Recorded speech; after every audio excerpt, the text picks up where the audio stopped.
1 2 3 4 5 6 বাপরে, কলকাতা থেকে এসে দেখি আমার এত এত পার্সেল চলে এসেছে। সর্বপ্রথম আমি ভাবলাম যে এটা সবাই পছন্দ করেছে, মানে আমি আসার আগে সবার জামা কাপড় দেখা শেষ হয়ে গেছে। আমার বোন তো এই জামাটা পরেও নিয়েছিল, তো ভাবলাম বলো এই জামাটা নাকি অনেক সুন্দর, তো তোমাদের সাথেও চলো শেয়ার করি। দেখো, আমরা প্রত্যেকেই মিশো অ্যাপ ব্যবহার করি, তবে মিশো অ্যাপে ড্রেস স্ক্রোল করতে করতে আমাদের মনে হয় এই জামাটা আদৌ ঠিক হবে কিনা, মানে জামার কোয়ালিটি কতটা ভালো আছে, জামাটা পরলে আমাকে কীরকম লাগবে। তাদের জন্য তো আমাদের মতো ইনফ্লুয়েন্সাররা রয়েছি তোমাদেরকে সঠিক পথে এগিয়ে নেওয়ার জন্য। দেখো, গরম যেহেতু চলে এসেছে, এরকম ওয়ান পিস ড্রেসগুলো এখন কিন্তু আমরা অনায়াসেই কিনবো। আর এগুলোর প্রাইস যেহেতু একদমই কম, বেশ কয়েকটা নিজের ওয়ার্ড্রপে থাকলে ভালোই হয়। এই ড্রেসটা কিন্তু অসম্ভব সুন্দর ছিল, ঘেরও অসাধারণ ছিল, সাথে এটার বেলটাও কিন্তু অসাধারণ। তোমরা তোমাদের মতো করে বেলটাকে পরে নিতে পারবে।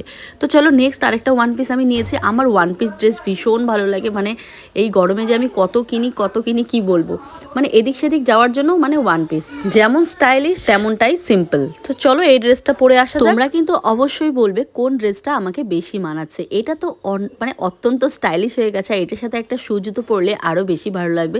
আমার তো সেট আপ নেই, না হলে তোমাদের সমস্ত কিছু ওয়্যার করে দেখাতাম, তবে খুব শীঘ্রই একটা সেট আপ হয়ে গেলে আমি তোমাদের ফুল ড্রেস ওয়্যার করে দেখাবো, কোনটার সাথে কোনটা মানাবে সেটাও দেখাবো। ভালো লাগলে অবশ্যই কমেন্ট করো, তাছাড়াও লিঙ্ক আমি কমেন্টে দিই।